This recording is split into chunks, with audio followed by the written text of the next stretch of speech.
Well, welcome everyone. We're going to call the meeting to order, and I'm going to ask my friend Sue to do roll call, please. Alyssa Parks. Present. Chuck Melkey. Here. Carrie Germain. Present. Jessica Lenave. Present. John Sayer. Present. Brian Sapanic. Absent. Mr. Sapanic is unable to join us. All right, thank you. Now I'm going to ask everyone to join us in the Pledge of Allegiance. I pledge allegiance to the flag of the United States of America and to the republic for which it stands, one nation, under God, indivisible, with liberty and justice for all. Thanks, everyone, and thanks for joining us. We have a pretty busy agenda tonight, including some new hires, and we also have an opportunity to appoint someone to our board to fill the vacancy that was left by Mrs. Gardner. So with that, I am going to announce that this is an opportunity for public comment. If you'd like to address the board, please, and these are agenda item specific comments, please step forward to the podium, state your name, and keep your comments to 3 minutes or less. Anyone? All right, you also have an opportunity toward the end of the meeting. All right, with that, let's move on to our consent agenda. I would entertain a motion for approval. So moved. Support. Jack and Chuck, any comments or questions? Hearing none. Sue, can you do roll call, please? Chuck Melkey. Yes. Carrie Germain. Yes. Jack Sayer. Yes. Jessica Lenave. Yes. Alyssa Parks. Yes. 5 yes. 5 yes, motion passes. Thank you so much. So now let's go to Mr. Heatherton for a superintendent report. Thank you very much. We do have a lot going on tonight, and that is just a middle school football game out there that has filled our lot halfway full. So very exciting. 7th grade tonight, and they're wrapping up, and 8th grade is getting ready to get started. Speaking of which, we held our first home football game last Friday. We filled the lot. We filled 3 or 4 of our auxiliary lots. Most people stayed off the grass.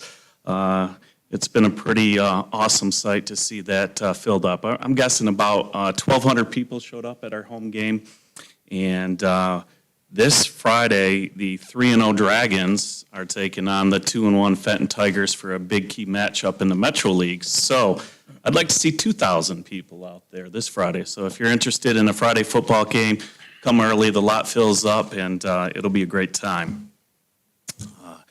Our Positivity Project has been kicked off. Michelle Wildey's in the audience tonight, and she led the elementary principals and the whole principal group on putting together a nice SEL and Positivity Project calendar. And so last week, every student in the district learned about kindness and talked about kindness activities. And this week was the love of learning. So there are a lot of parent resources that go out there with the Positivity Project, and really excited about the way we've tied in our SEL and our Positivity Project themes. So love of learning this week. We also have a brand new PD calendar where we are meeting once a week in each building with the staff to talk about teaching and learning. At every building this week, we talked about a couple of our goals: elevating student status, which talks a little bit about empowering students, giving them voice, and helping them feel belonging and connection in the classroom, and also formative assessment, which is the monitoring and feedback of all of those things that are happening with learning. Mr. Kitchen is going to be talking to us a little bit later about those 2 focus areas and our other 2 areas from MyKIP as well.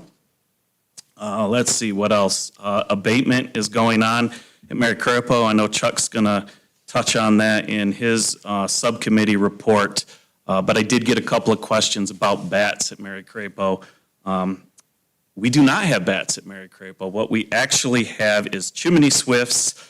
And so RC has been in contact with the DNR, and they have been informing him of what to do, because there is a 1918 migratory bird treaty which does not allow us to touch our chimney swifts. So we're looking at ways to work around them because that's that inside chimney, not the main part of the building. So more to come on once we're done with abatement, if we can move forward or if we have to wait for the chimney swifts to leave. We are doing a central office book study. We started this week, The Advantage by Patrick Lencioni.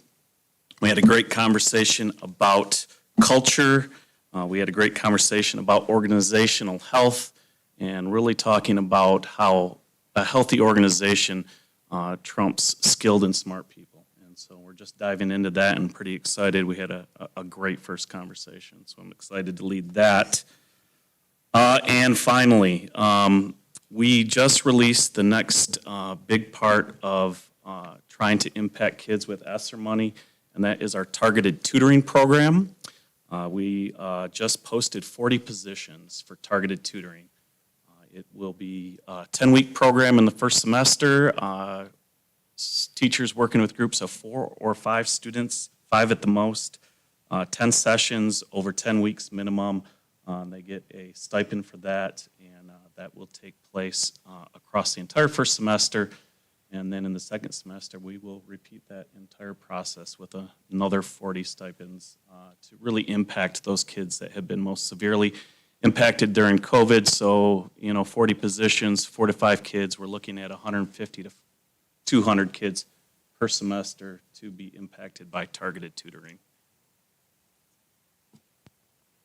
And that is all I have for now. Thanks, Rod. Any questions? Rod, for the tutoring, is it elementary, middle school, high school, or is it just at the high school? It is tutoring at all levels. We posted 20 positions at the elementary, 10 positions at the middle school, and 10 positions at the high school. Anyone else have questions for Rod? Thank you very much, Rod. Exciting times for sure. All right, let's move on to our student board representative report. Tanner? Thank you.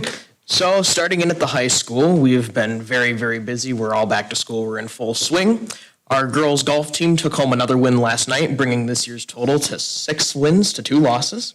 Hands-on classes have started to break in the new STEM wing we just built this summer, with science classes utilizing the area to do some very fun new experiments.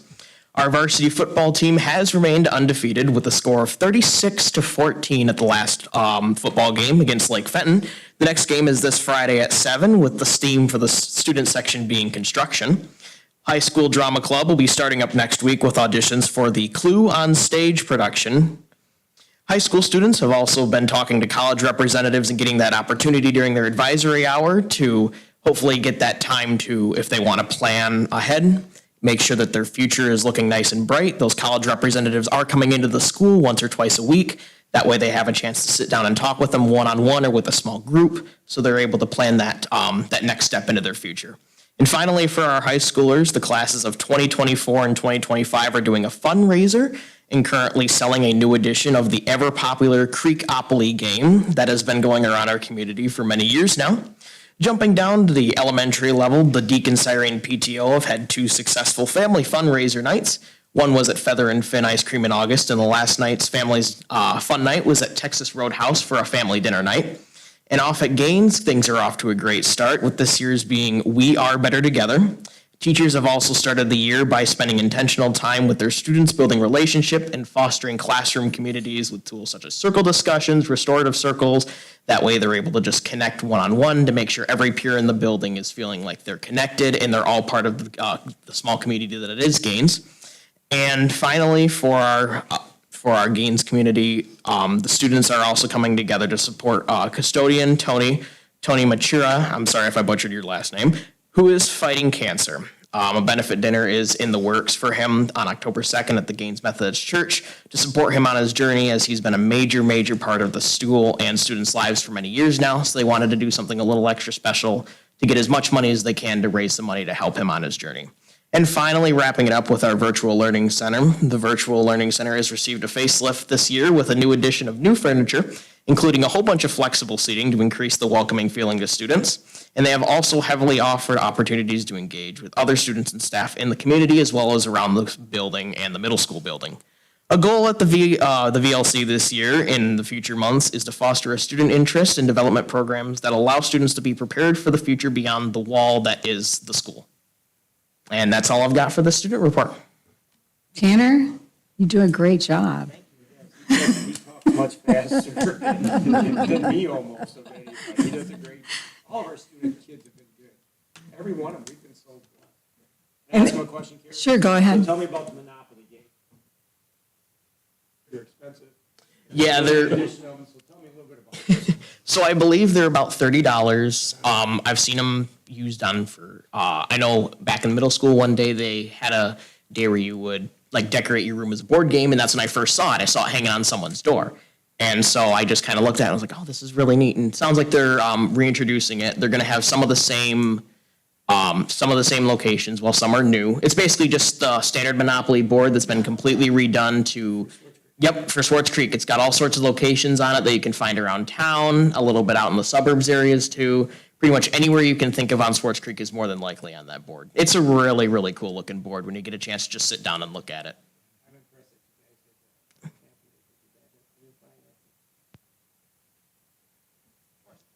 Anyone else? Thanks for representing all of the schools and the levels so well. We appreciate the updates. And if Rod can't make a meeting, we could certainly have you do an update sometime. Thank you. All right, let's move on to our informational items that were in your packet for non-certified staff. And then moving forward, let's do our board subcommittee reports. I do not know if Sue is Mr. Sapanik's, I don't know if he had anything. So he did not. Okay. So we'll start with academic achievement. We met yesterday, and we had a great meeting. Present at the meeting, in addition to some of our board members, was Rod Heatherton, Jim Ketchen, and Kevin Claren. We had an overview from Rod about the district professional development that was held on August 22nd, and it was a great presentation that was made. Central office staff were presented to the attendees so that they would know who works in central office. They talked about their roles, and Rod provided an in-depth introduction of himself to the team, which was great. And he's a caregiver by nature, and so he talked about his traits, and then talked about the beware of the shadows, which was very interesting.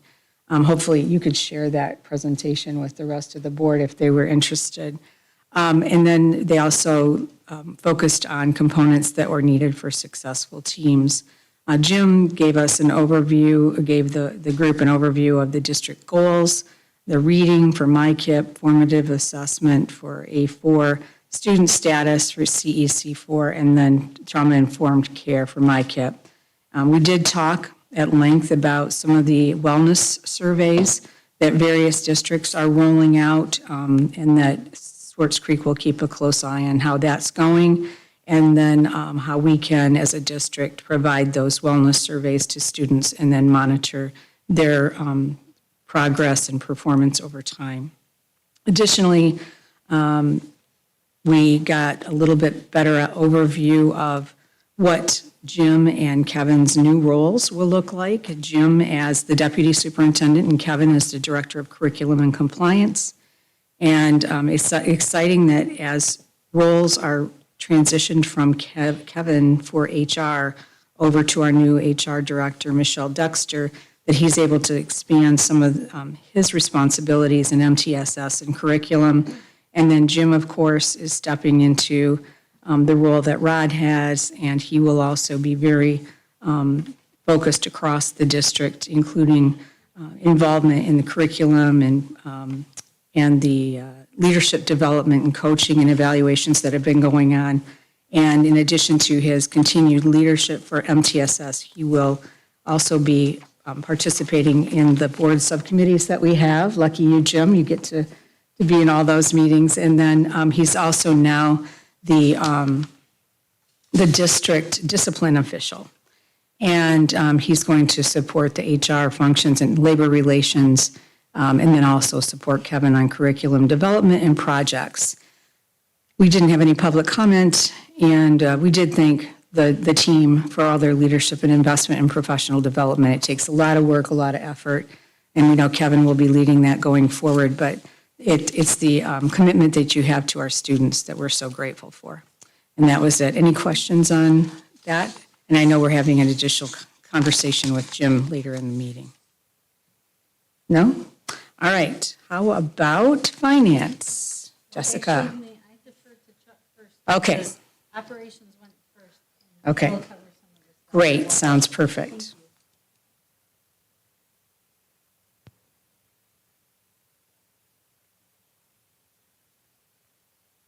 Was myself, Chris Gray, Jessica, came in a couple minutes late, but she was still there for most of it, Rod, Jim, Alyssa, and RC, the building supervisor. We started at 2:08 PM in the boardroom, or the administrative boardroom, and basically we talked about old subject matters, and I kind of lumped them together. So first thing's transportation supervisor. The new supervisor slash coordinator slash secretary, because he's a male, and I don't know what to call him or what the proper pronouns or adjectives are, but, so his name's John Mean.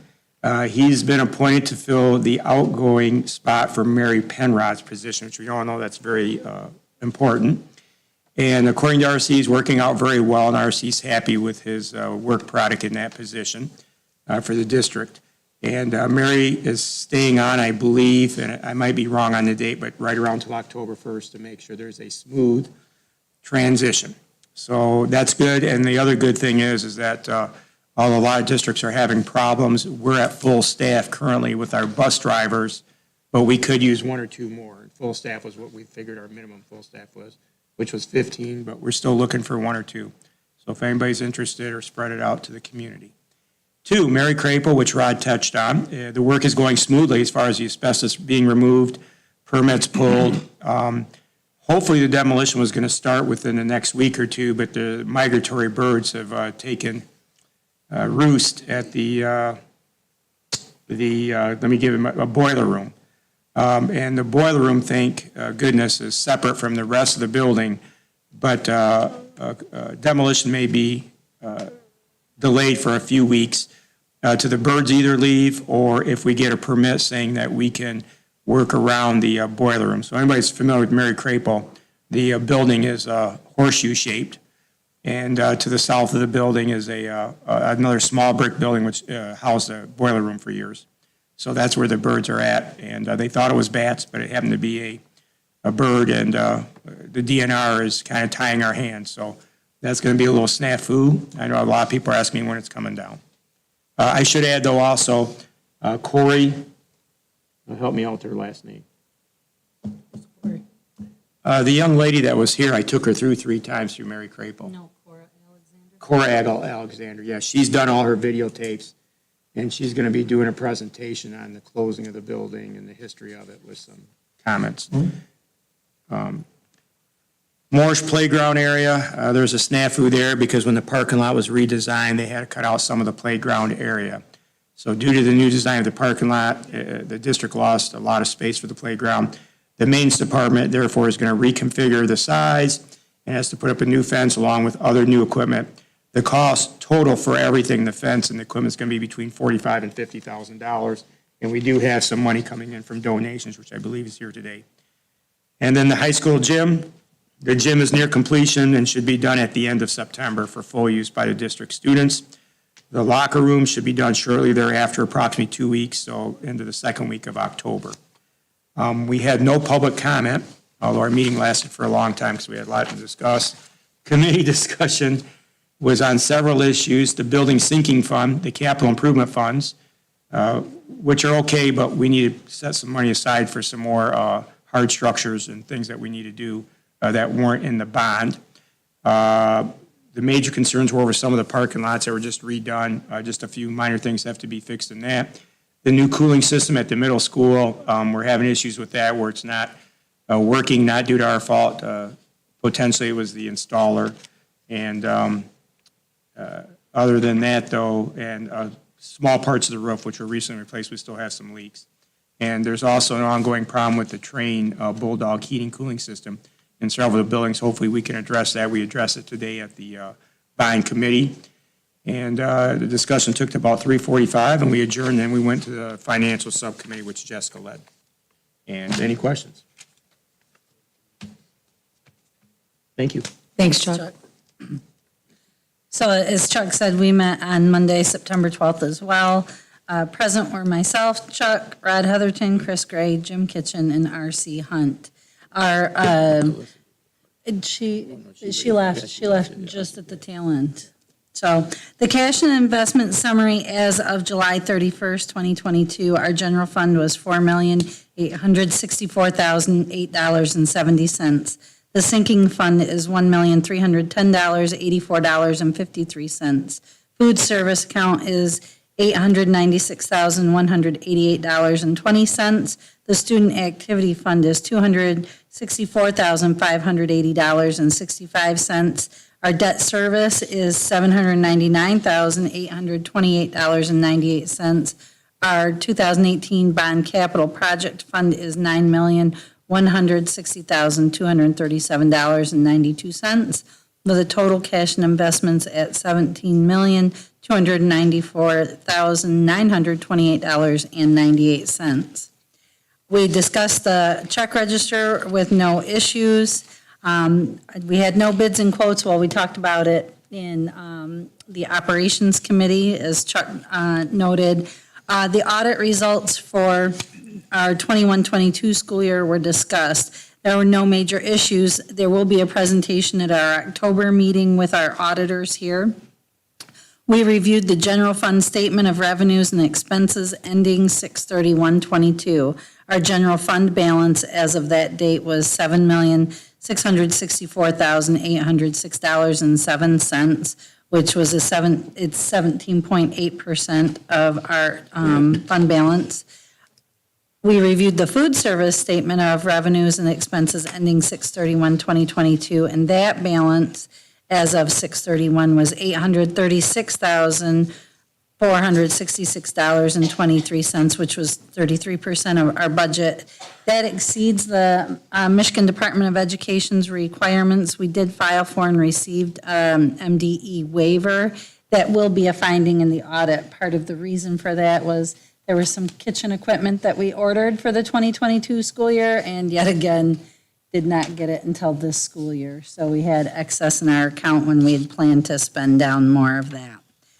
The next agenda item was new funding, 33AA and Section 97 from the Michigan Department of Education has issued new funding for mental health support, that's 31AA, and safety, which was Section 97. We are anticipating an additional $376,809 for each sections. Those monies can be used towards social workers, the nurse for our district, school resource officer, among other things, as we discussed. We discussed where we stand with the GSRP program out at Gaines. We have budgeted for 12 slots. We currently have 9 children enrolled for GSRP. Based on the per pupil funding and expenditures, with the 12 slots, we anticipate a loss of $25,271.54 for the district with 9, that's with the 9 enrollees. If we can get to 12 enrollees, it will be an $841 loss for the district. Additionally, we talked about the 2023 medical insurance hard caps and insurance renewal rates. The Michigan Department of Treasury released their public employer contributions to medical benefits plans, annual cost limitations. They set that limitation, it was the same as last year, at a 1.3% increase. That's the district's contribution, and the overall rate increased by 9.5%. There were no other committee comments, and then we adjourned at 4:35 p.m. Thank you, Jessica. Any comments or questions for Jessica? No, what's that? Okay, and then I'm going to request that you accept my report as submitted. Motion made to accept the report as presented by our treasurer. Second. All right, Chuck and Jack, any comments or questions? Hearing none. Sue, can you do roll call, please? Chuck Mauke, Yes. Carrie Germain, Yes. Alyssa Parks, Yes. Jessica LaNave, Yes. Jack Sayer. Yes. 5 yes. All right, motion passes. Thank you, and thanks, Jessica, for your report. All right, moving on, we have several discussion items. Madam President. Oh, I'm so sorry, Have my Jack. Committee as well. How dare I ignore you? That's all right. That's all right. I just looked at it too, Policy okay. Committee. It's okay. So now we are going to end our committee reports with Mr. Jack Sayer. Yes, so Policy Committee met yesterday, September 13th at 6 PM. Present was myself, Ms. Germain, Mr. Heatherton, Ms. Michelle Dexter, Jim Kitchen, and Kevin Claren. I called order at 6:01 PM, and we've been having some very straightforward agendas recently because we've just been going over the updates that Troon has been sending us for our policies. This one we got through November of 2021 and February of 2022, and we brought those we talked through most of those updates, picked the options that we liked in them, and we discussed a lot of them, and we're bringing them to the board today for the first read that's required. And there was no public comment, and there was no extra committee comments, and we adjourned at 6:41 PM. I got a quick question. When we do our second reading, are they immediately being put online? Or within, maybe not immediately, but within a couple days?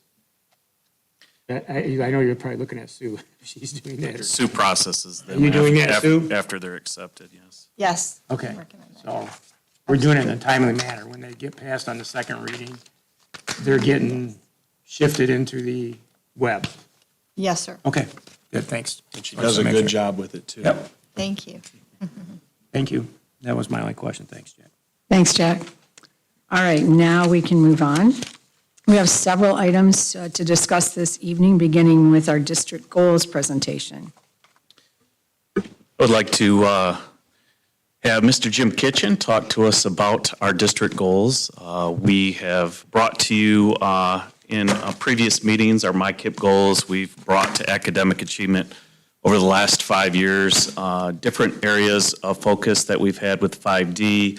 We had Mr. Kitchen present the MyKIP and the 5D goals to the entire staff, and I thought it would be a good idea for him to review those 4 focus areas with you so that you're on the same page as we move forward through 21, 22, 23. Yes, so this is actually a great opportunity. I can tell you, in my years as principal, the school improvement process has been very tedious, to say the least. We had what was called Ed Yes. Any principals know what I'm talking about, where really when summer begins, you do 90 rubrics where you have to evaluate and upload information about your school. It was really disconnected from the work that we were doing in the school.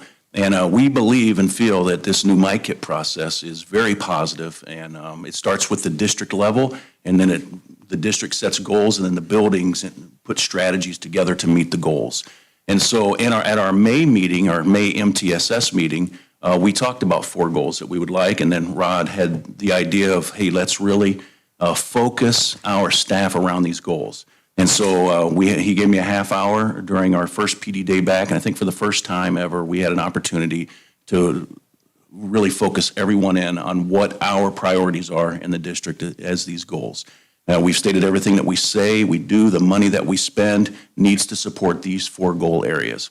And so I would like to share them with you and then give you a little bit of what we talked to the teachers about, and then end with a video that kind of pulls it all together. So these are the 4 goals. We have our reading, which is a MyKIP goal. We have formative assessment from 5D, student status from 5D, and then trauma-informed care, which is a MyKIP goal. Our reading goal, the big picture here, is that the percent of students attaining the 40th percentile in STAR reading assessments will increase by 6% each year. Now, the beautiful thing about MyKIP is it's a 5-year goal. You can go in, it's a living document. You can go in and tweak and change. And what we know is that students who attain between the 40th and 50th percentile star reading will typically perform at a proficient level on our standardized tests. And so we want to see more and more of our students attaining that level of proficiency. We have a formative assessment, and we spent some time talking about what this is. This is a teacher's ability to take in information during a lesson and make tweaks right within the lesson to really fit the learners. Sometimes, a new teacher may come in and they might wait and take an exit skill at the end to determine whether or not how they're going to transform and do the next lesson. A master teacher within a minute can determine a student's progress toward a learning target and can make on-demand tweaks to that lesson to help students grow toward the learning target. This is a snippet from our 5D. It's A4, which is one of our district goals. Now I'll just read, for teacher to be effective, teacher uses formative assessments to modify future lessons, make in-the-moment instructional adjustments based on student understanding, and gives general feedback aligned with the learning targets. That's effective if they can make general feedback to their group. For them to be highly effective, they make targeted feedback to individual students. And so obviously when we have professional development, it's centered around this idea, how can we do that more and how can we do that better within a daily lesson? I can say that most of our teachers are really good at gathering formative assessment and doing something with it. So our staff meeting this past week focused on these two areas of CEC4 and A4 so that we are supporting teachers in their growth toward these goals.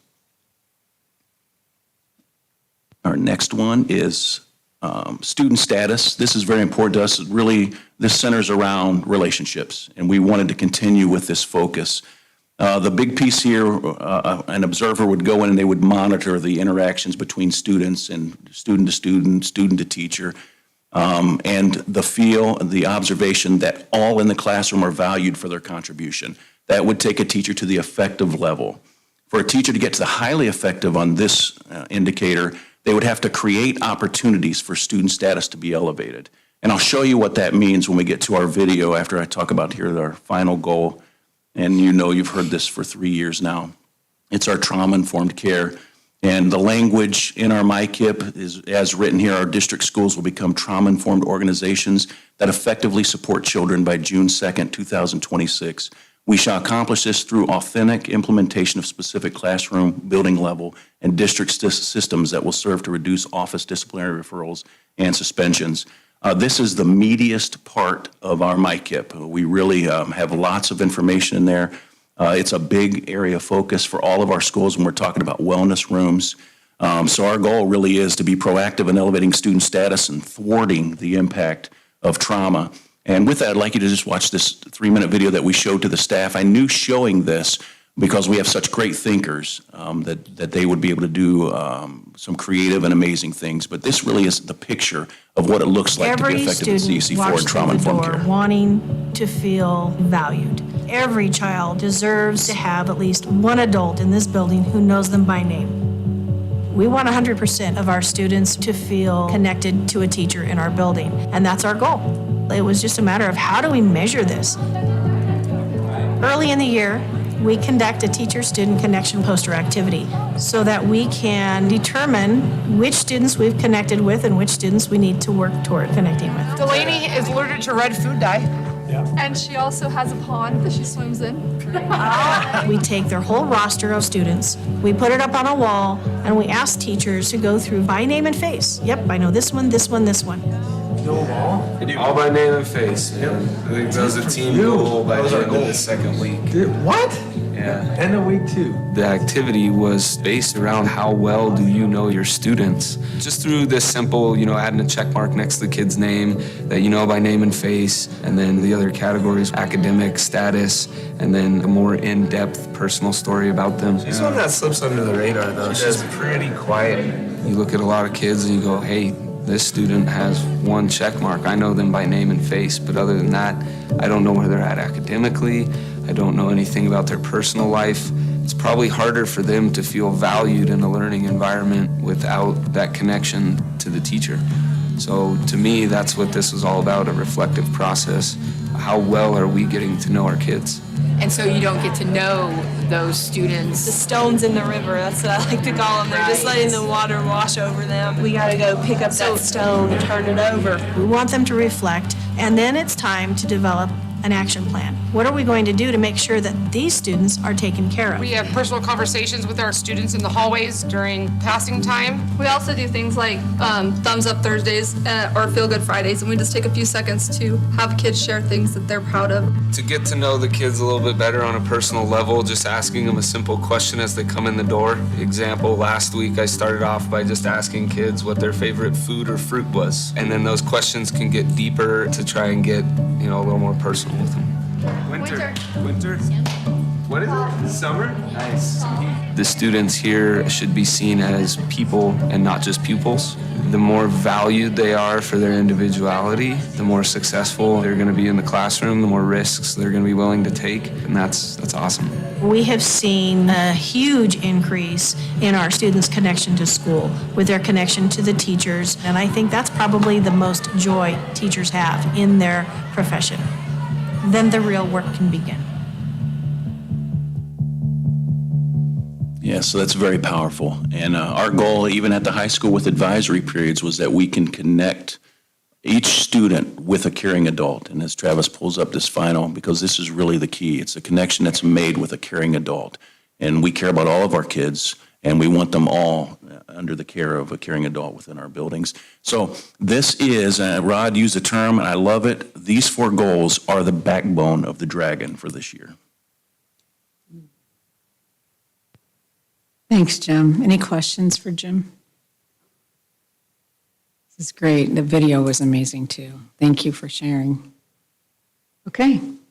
Moving on, we have our Kindercamp presentation. Yes, I'd like to ask Ms. Michelle Wildy and Mrs. Katie Hunt to come forward. I think it was sometime in the spring when Michelle cornered me and had another idea. And that idea was, now that we're in K2 buildings and all of our kindergartners for the whole district reside in either Cyrene or Moorish, what are we going to do to make sure that we have a nice balance, a nice mix of students in the classroom so that teachers can really do a good job focusing on what those needs are? And so we came up with the idea of Kindercamp, which was basically a 2-week process of getting to know the students before actually placing them with their teachers. So we're going to have our 2 fine principals tell us a little bit about how successful that's been over the first 2 weeks of school.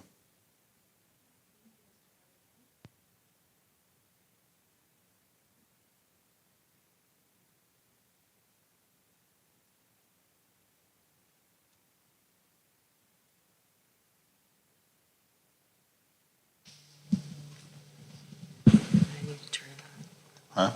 Yeah, I guess get you a different one. Thank you. Okay.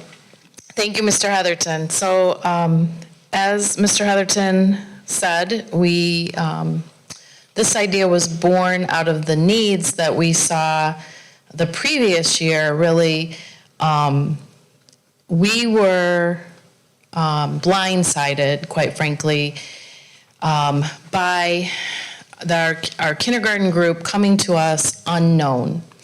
So due to COVID and the pandemic and the shutdowns, our littlest dragons in their formative preschool years missed a lot of the safeguards and missed a lot of the opportunities that most children have. Children visits at doctor's offices where they would be seen and evaluated, where special needs might be caught during those visits. Maybe those visits weren't happening, or maybe they were happening virtually, where a doctor isn't going to catch everything as easily. They engaged in less, preschool or Head Start or daycare or different experiences where the special needs and unique nature of those children that might need a little extra support would have been caught sooner, right? So they came into our buildings at Moorish and Cyrene and Gaines, and we had to meet them where they were at. and very quickly get to know them. But it came as quite a shock that first year as K2 buildings, Morris and Cyrene, and as coming back face to face, coming off of the pandemic, it highlighted a need. So we wanted to create this new transition experience. Like Mr. Kitchen said, we wanted a chance to get to know really well all of our incoming kindergartners, and for them to get a chance to get to know our whole team, like not just their own teacher, but all the kindergarten teachers, all of the support staff, our attendance and behavior interventionists, our social workers, our special educators, the principal, the secretary. You know, we created a camp experience where we could build their comfort and confidence in interacting with the adults in the school building. We wanted to establish those caring relationships that Mr. Kitchen said were so important, and be able to have that with our entire kindergarten support team. We wanted them to be able to practice with all of our school routines, and we wanted to be able to assess the students' strengths and their needs so that we could place them appropriately. And so that is what we did in those first couple weeks of school. At Creek, we are actually extremely blessed. The educators that you see on the screen, they hold over 200 years of experience total combined in teaching, whether it be here at Creek or somewhere else. So these ladies live, eat, breathe early childhood, and they understand children and they understand their needs, and we are very blessed to have them. Through the Kinder Camp experience, they spent a lot of time over the summer of their own time collaborating and trying to understand what they wanted the Kinder Camp experience to look like. And what came out of all of that was a common daily schedule for all of our classes. So when you're trying to systematize a program, you want to be able to have a baseline.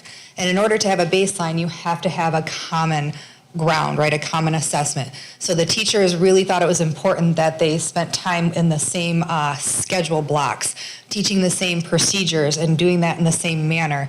They were very intentional about learning time and what books they were going to read. And, you know, Hurricane Lemonade being book on day 1, and then what was book on day 2, and moving into big emotions. And so they were very, very intentional. And then our specials teachers were extremely excited because they were able to lay eyes on the kindergarten students as well in that Kinder Camp experience. And so they appreciated being included in that. And then lastly, you know, we had the homeroom arrival and dismissal, because with those little babies, it's how are they getting there and how are they getting home, and we don't want to, you know, lose a child, heaven forbid.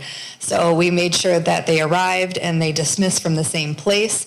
There was a lot of planning and thought that went into that, and a lot of the teachers spent a lot of time this summer of their own going through that. And so the very first day, we have the parents or adult family member accompany the child on that first day of school for our kindergartners, that half day in the afternoon. And during that time, we go through an extensive orientation, letting families get to know us and how we run the school and our procedures and processes and how we keep their child safe. Because quite frankly, those parents, that's probably their number one question is how are you going to keep my baby safe? So we give them the opportunity to ask all their questions and get all their questions answered. And they meet the homeroom teacher and see the homeroom, and we get information from them. Like, the most important thing I need to know from parents day 1 is, how is your child going home every day? Are we putting your child on a bus? Are you picking them up in a car?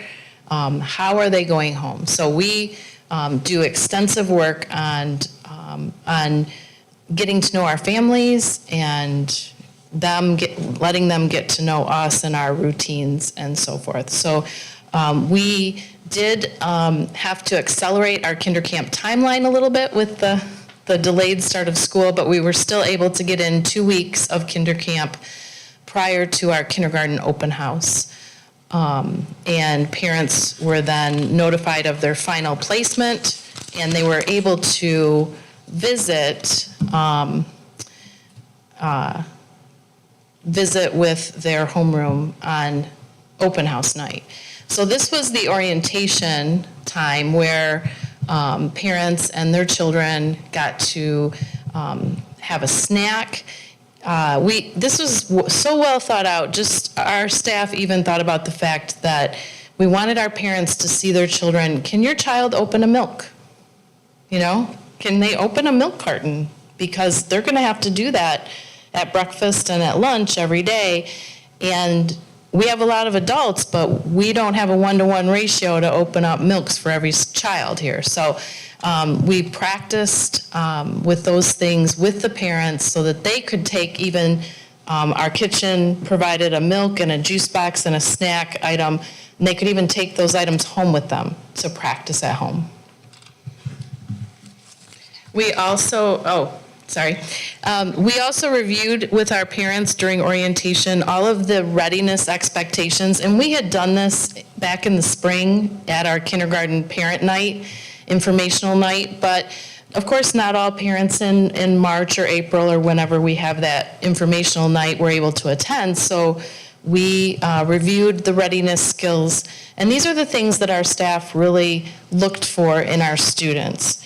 And again, I reassured parents during the orientation, it's not that we're looking for these skills to say, nope, they're going to have to stay home another year, bring them back next year, right? No, we're going to take all of the students into kindergarten. We just want to know where they need additional supports. So we were able to assess student readiness and then create opportunities for them to learn some things and get the proper supports in place. So during that process, it was really exciting to see because, as I stated, we have very veteran teachers that we have in our buildings. And so this is day one, and we're in circles, and we are building relationships, and we're establishing good routines and how we sit on a carpet and how we take turns with each other. In Ms. Thompson's first grade class, that one is, or no, sorry, circle with an animal, and then over here in Ms. Stackpole's class, they were doing the same thing. So really awesome to see in the kinder camp experience. And then we culminated our open house. We had a lot of positive feedback with that. So the teachers had the opportunity to meet and greet their families at the kindergarten open house held at the conclusion of camp. So this was totally different. It was a separate experience. At the first day of school, Michelle and I opened the buildings for our first and second grade families. On September 7th, we opened the building for our kindergarten families. The teachers felt that this was a really positive and valid experience because they were actually have eyes on children when they met the parents. So they actually had some substance to their conversations when they were speaking with their parents about, yes, no, can my child do this? Can my child not do that? So we had a really great experience actually hoping to do that again next year for 2 separate open houses. It was great for flow, it was great for the children, it was great for the teachers. So that is the biggest piece so far that we've gotten feedback on. That was just an overwhelming positive experience. And so our next steps, we're going to debrief and get our teachers together with administration and talk about what went really well, what we might want to tweak for next year, and start to plan for next year. This was our first attempt, and it was successful, but like everything, we strive to get better and better every year. So we look forward to talking about how can we improve this whole overall experience for our students, parents, families, and our staff. So thank you very much. Thank you, ladies. Any questions from Michelle and Katie? You talked about driving and picking up the kids. How many kids walk? I know it pertains probably more to your school, but this is just more of a personal thing for me. How many kids walk from your school roughly? Well, we have the Deke children from the neighborhood shuttle back to the neighborhood, and then they walk home. And I honestly don't have a particular number, but I see maybe 12, 15 kids leaving the shuttle bus and walking home. that are from the older. Right. But my younger children, parents prefer to pick them up and walk with them. But I do have a line on my sidewalk of parents that then walk their children home. Some literally walking them just across the street. Oh, yeah. And some are walking them a few blocks home, but How do yeah. they account for their safety, Michelle? Do you know when they get off the bus from Deke and then they walk back and they're walking through there, so I guess we would know if they didn't show up, right? Well, for the Deke students who are walking home, we have staff along the sidewalk and we're watching them exit and so forth. But at that point, you know, their parents have, made that choice Right. to allow them to walk home and feel like they know the way and they're responsible enough and safe enough to do so. I do have some Deke parents that still meet their kids, again, off the shuttle and walk with them, or, you see them up a few blocks up, kind of watching down the sidewalks and so forth. But it's a family by family decision. Some families feel more secure letting their children walk home and some don't. Different times. I know both my boys walk to Saturday every day. Mm-hmm. It's like full-time hometown. I was just wondering, you said bus and dropping off and no walking.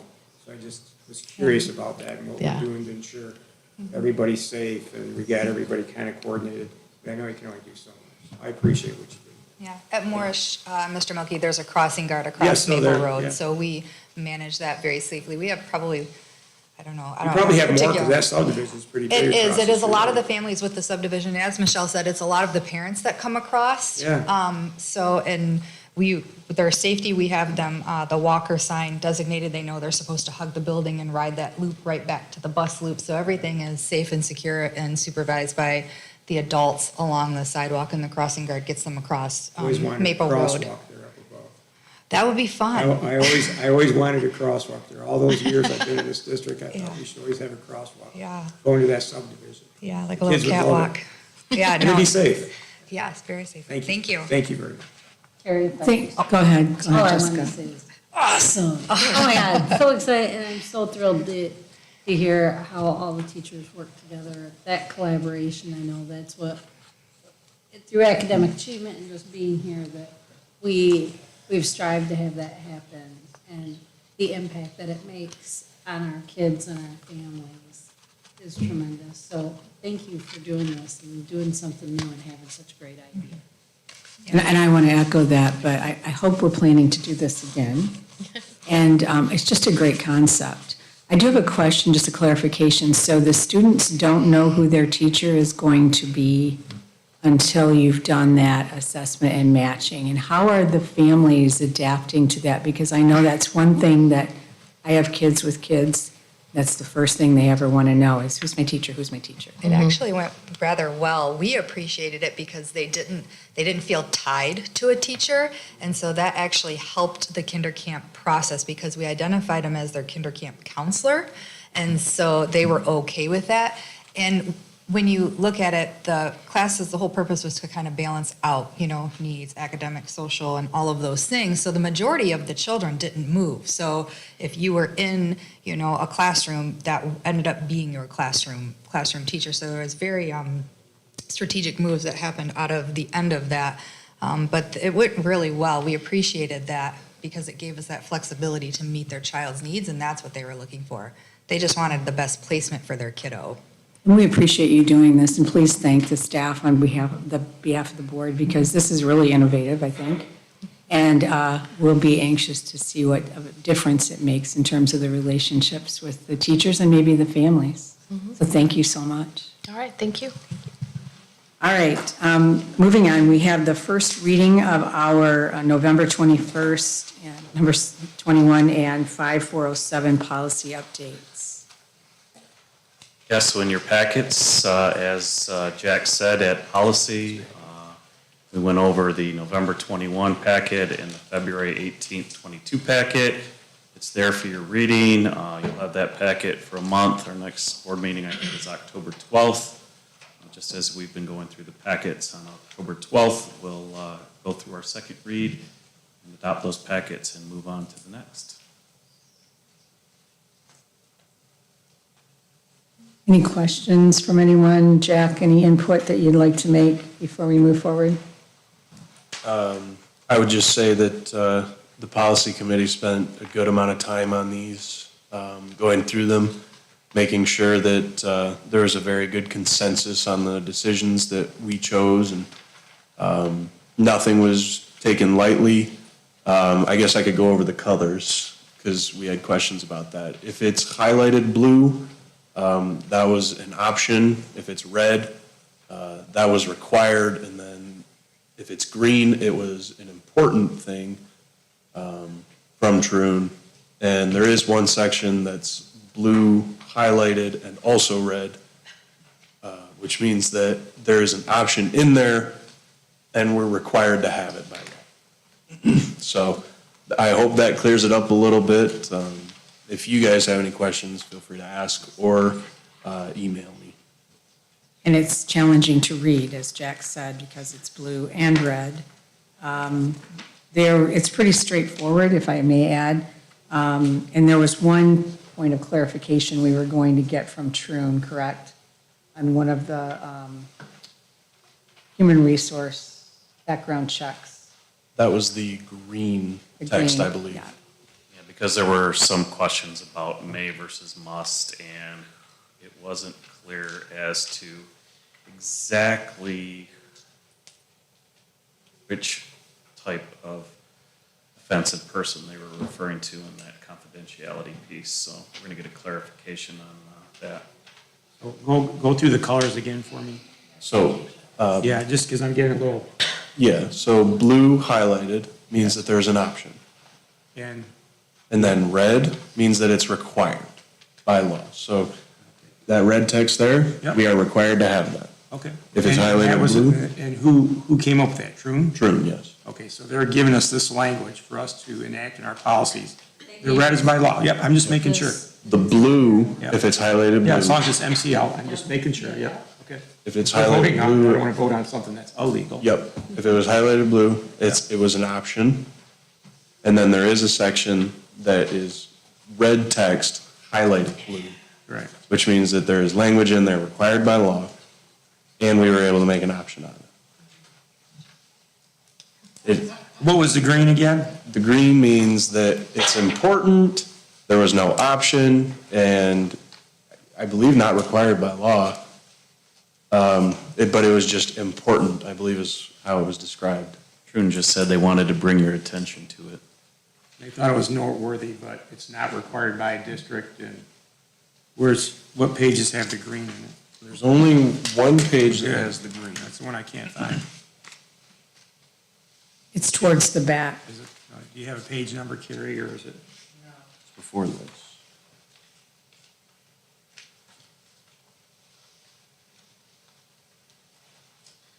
It's under 5205, hiring and background checks. I think I had a question on that the other day, didn't I? Okay. It should be.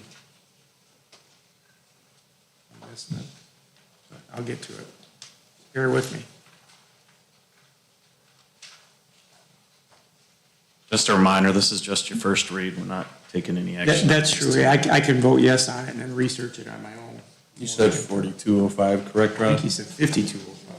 I had that somewhere the other day. Somebody sent it to me.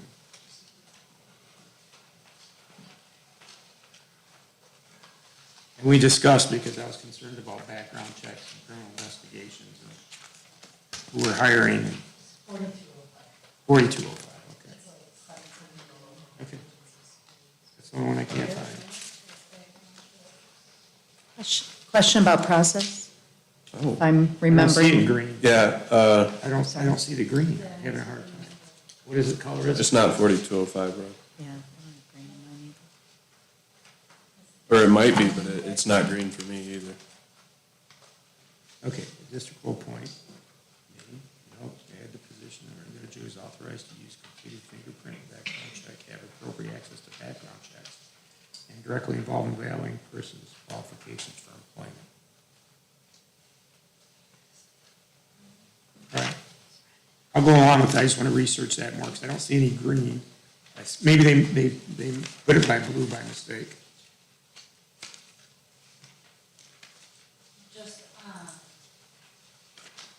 The red are required by law, the Yeah. blue are where it says optional. Mm-hmm. Has the committee given any suggestions upon moving it in there or not? What the external? So just like on the, so as we've done in the past, when we get to the second reading, we have a little table chart that talks about all the options and what the committee had proposed. So we will meet again before the October in committee, go over those options again, have a chart for you so that you can discuss those options at the second read. How long can you suspend for now? 59 days. Is that what it is now, or is that what the change is?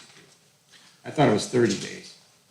We have had 59 days, 10 by building, up to 59 with the district student discipline official. Okay.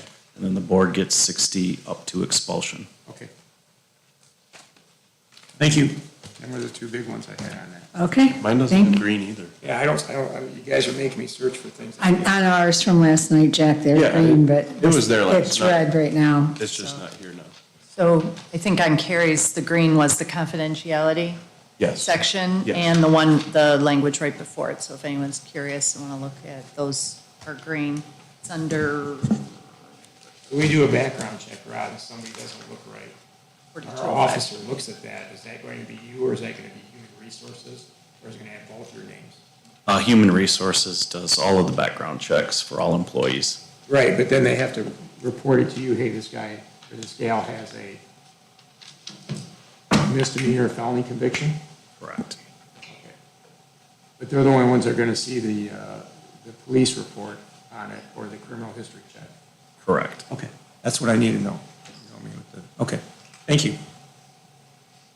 Any other questions? Okay. All right, now we have several board action items, beginning with the donation for Morish's elementary playground approval.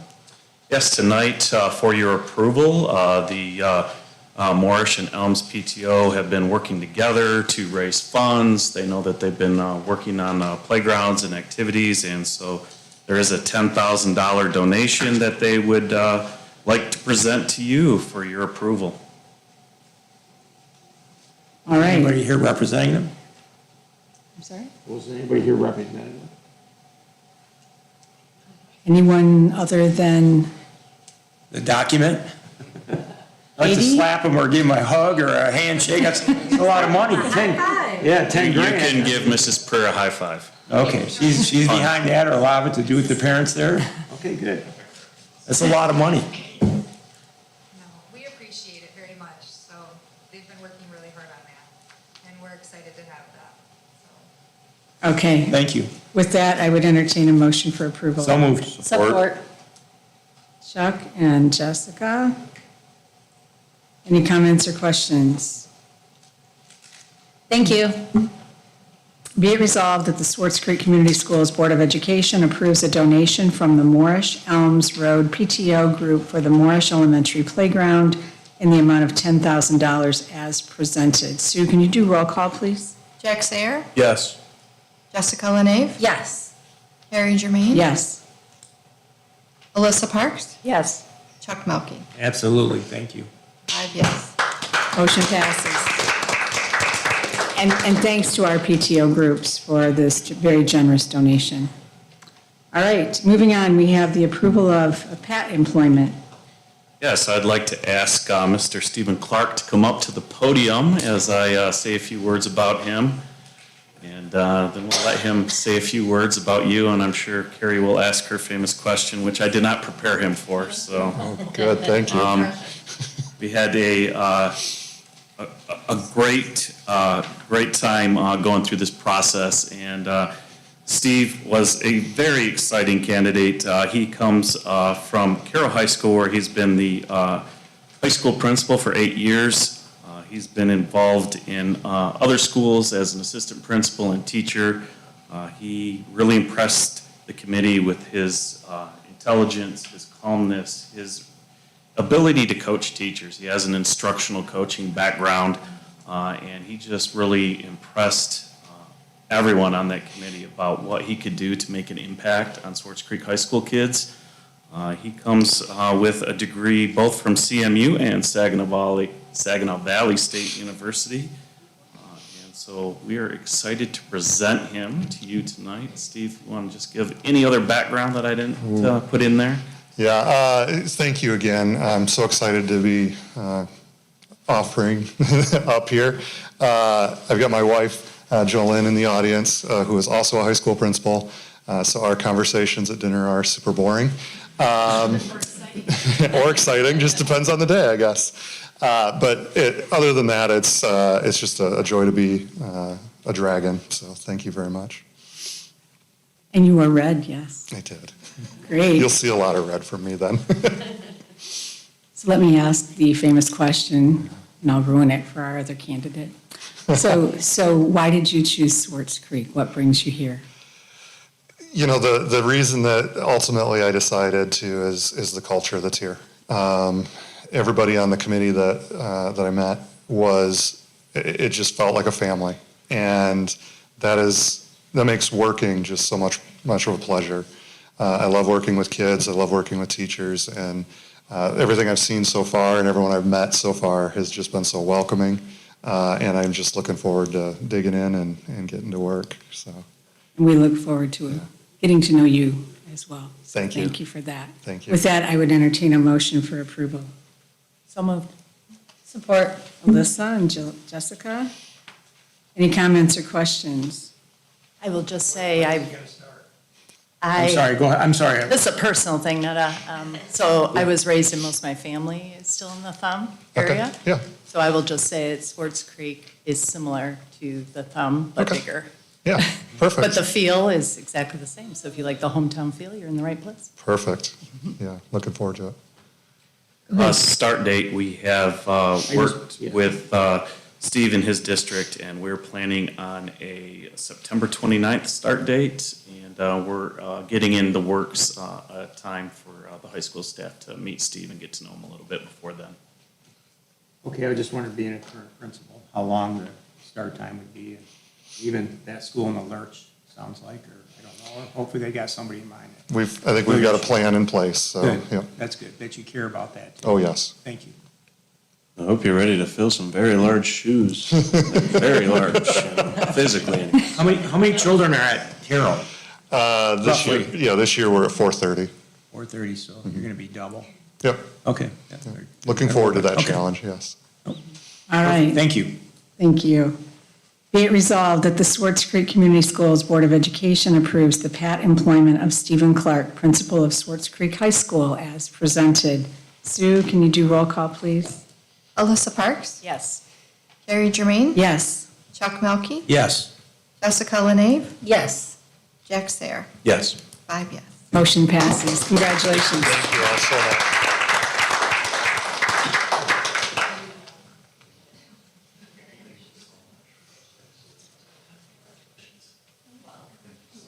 Congratulations.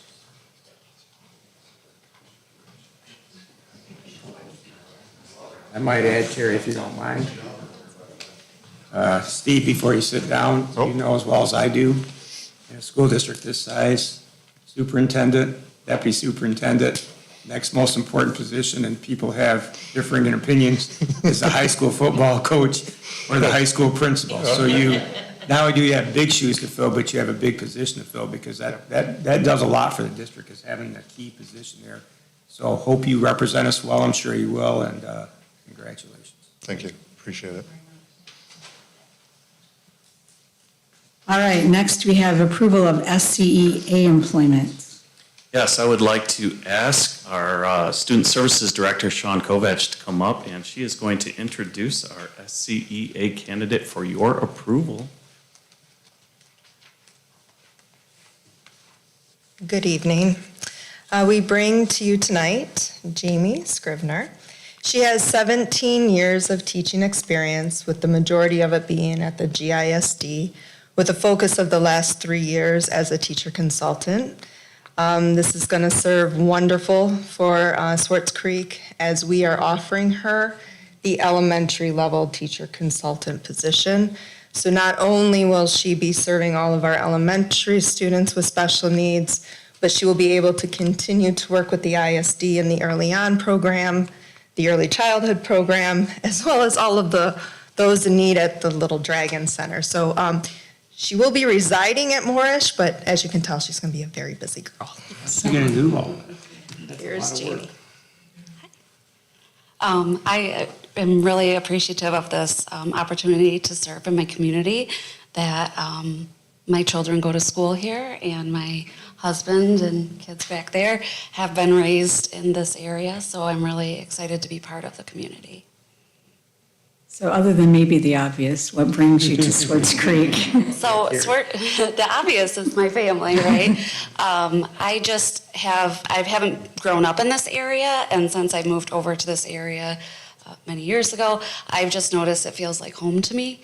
And I really want to help the kids in this area and coach the staff that are already serving in that special education component, and also serve the members of our community and their families.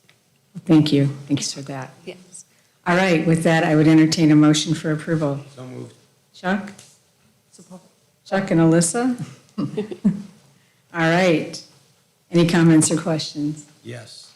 Yes. Although I just told Steve he has a very important job, all of our teachers have an important job and principals do, but congratulations. Thank you. Sure we'll accept you. wholeheartedly. You passed the Carrie test questions, so. Thank you. That normally is a indicator of what's going to happen.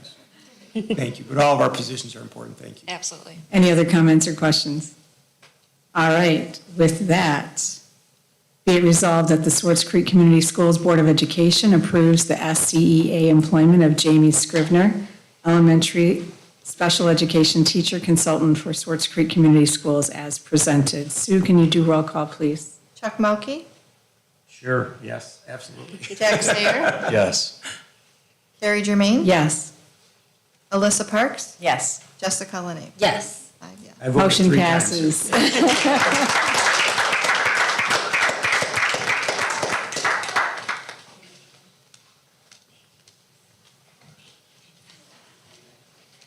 Congratulations.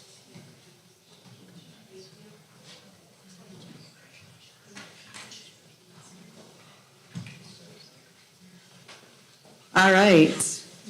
Congratulations, Jamie. All right, next we have the approval of the Boosters PTO organizations per our board policy. So before you tonight is a list of the boosters and PTO and other supportive programs that by policy we need to collect their name and information and approve them as partners in our schools.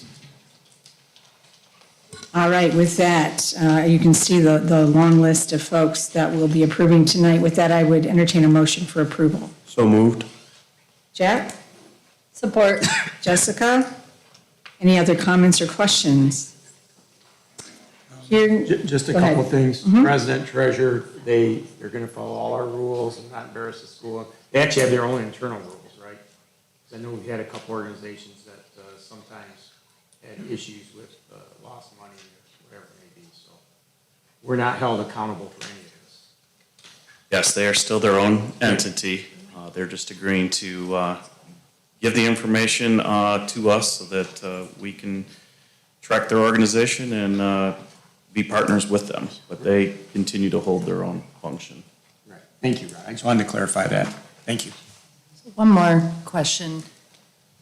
So there, I see there's a separate, I guess I never knew this unless this is new or maybe it's not. So other than lacrosse, bowling, and cheer, and I guess performing arts, but as far as athletics, there aren't any other, so why do those three have their own versus, I don't know, I'm just kind of curious why there are some with their own, and then, like, for example, there isn't one for, like, high school football or baseball, et cetera. Do you know what I mean? I think some of them are working with the athletic boosters, right, and they've kind of consolidated there, but it seems like we have a few that are outside of that. I just didn't, and maybe you don't know, it's an Adrian question, but. Yeah, those groups are their own entities that they have? You mean like why is Swartz Creek Bowling, is that a youth bowling versus the teen bowling? Well, some of them say youth, so those make sense to me. But there's Dragons lacrosse, Swartz Creek bowling, Swartz Creek cheer, but there's not Dragons baseball, Dragons football, for all the sports. So I thought when Chuck was talking about the money, I thought a couple of years ago, there was quite a few that kind of consolidated into the boosters, the athletic boosters.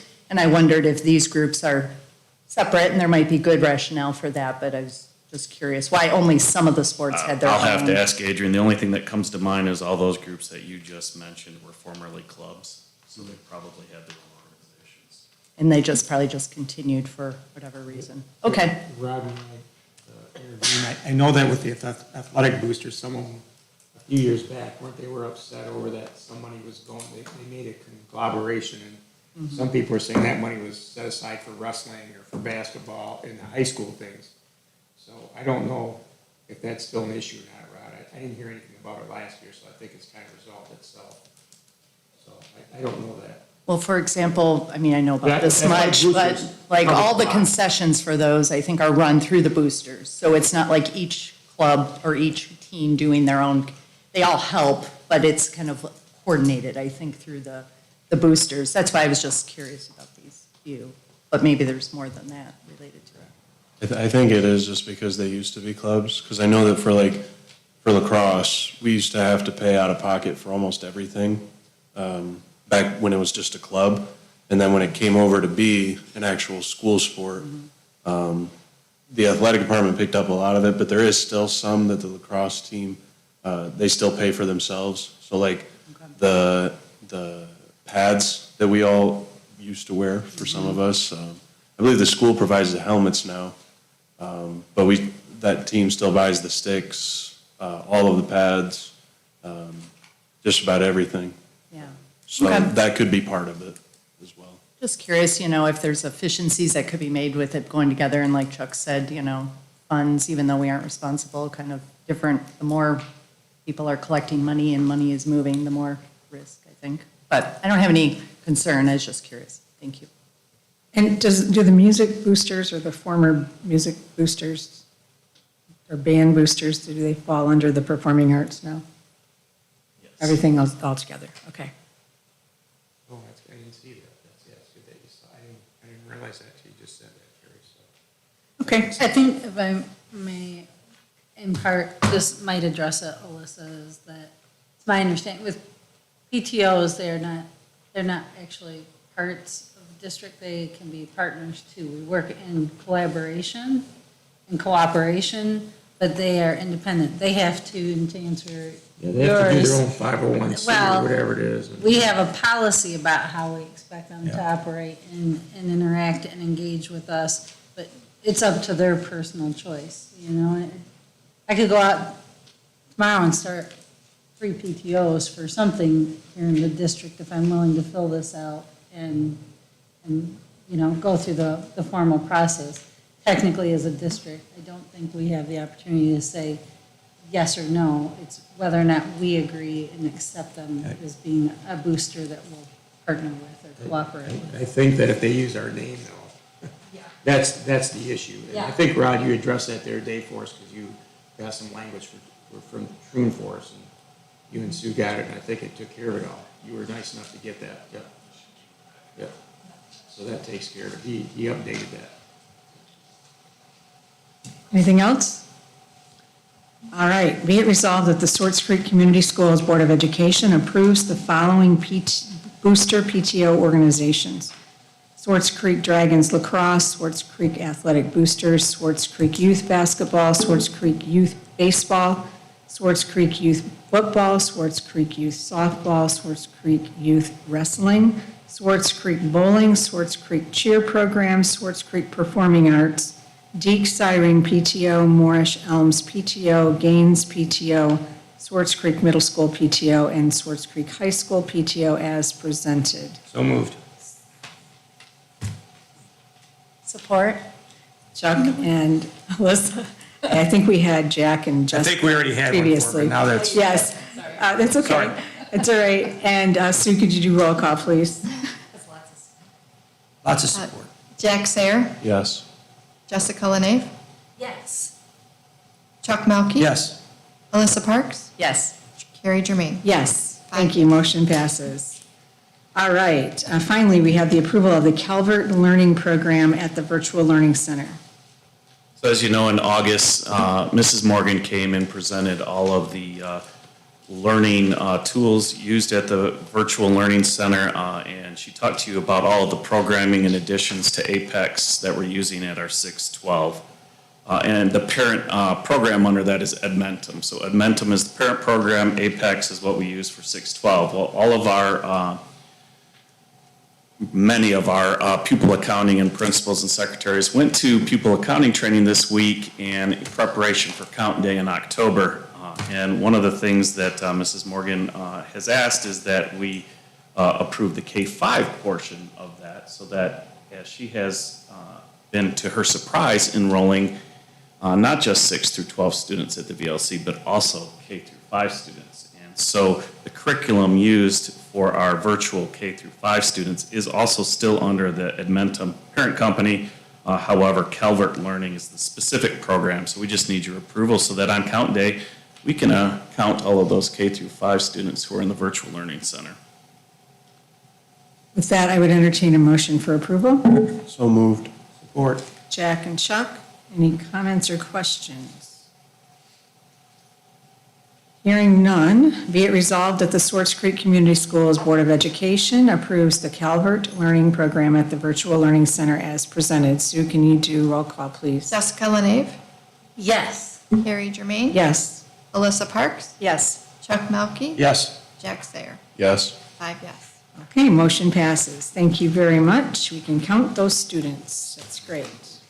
All right, I'm going to suggest that we take a very short break, 5-minute break, and so we can get set up for our interviews for our board candidates.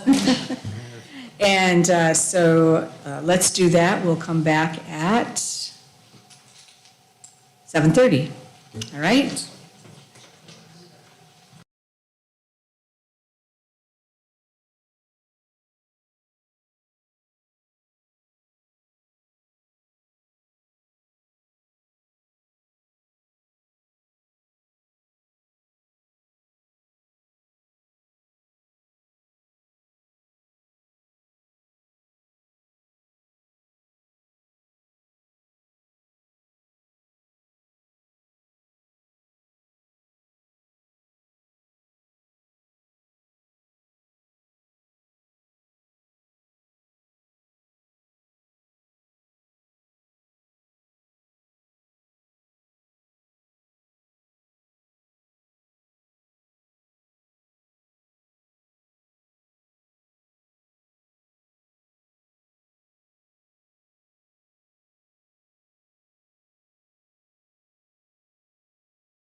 Whoever carries ready.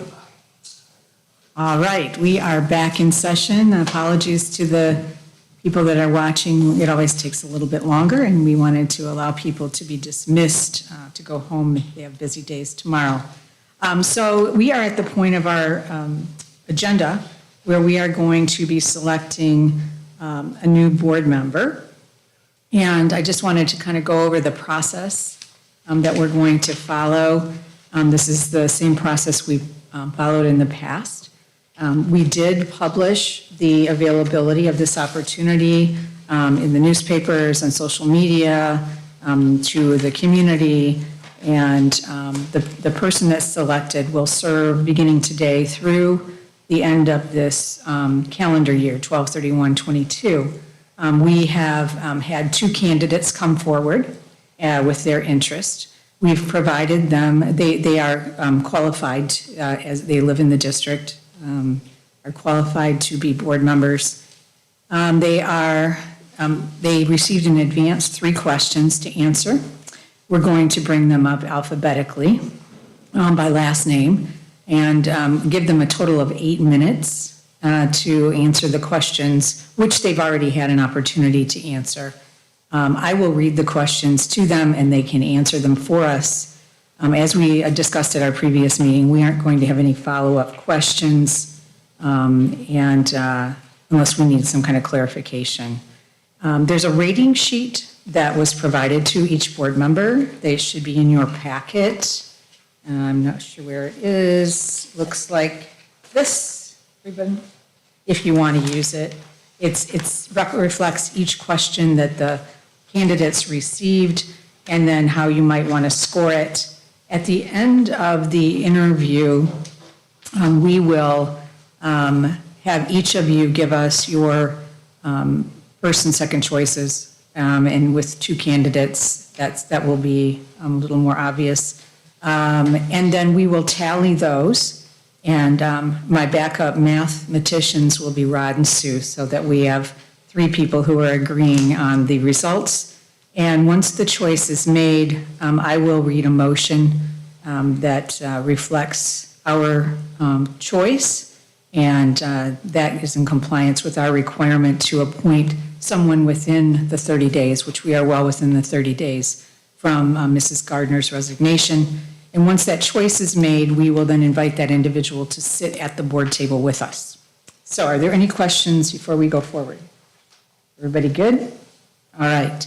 You should have the information, additional information that was submitted by each of the candidates prior to this evening. There's a cover letter, there's a resume or CV, and then as I mentioned previously, there are the 3 questions that they have answered.